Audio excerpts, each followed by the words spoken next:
Welcome to the Rim Brake Rodeo. We hope this video helps. In this video, I will explain how to replace your Subaru ball joint.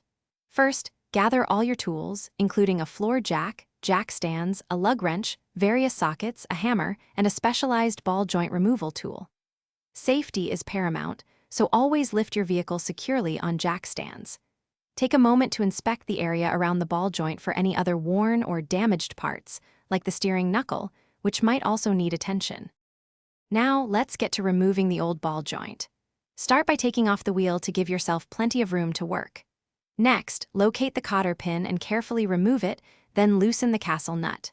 The pinch bolt, typically a 14mm, holds the ball joint in the steering knuckle. Remove this bolt.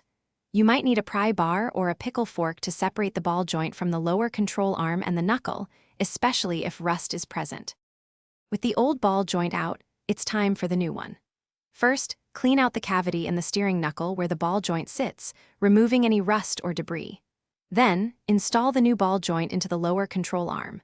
Carefully align the ball joint stud with the hole in the steering knuckle and push it through.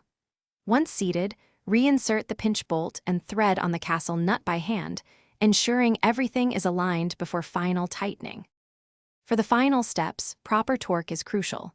Tighten the ball joint castle nut to 29 foot-pounds, then insert a new cotter pin and bend its ends to secure it. The pinch bolt should be torqued to 37 foot-pounds.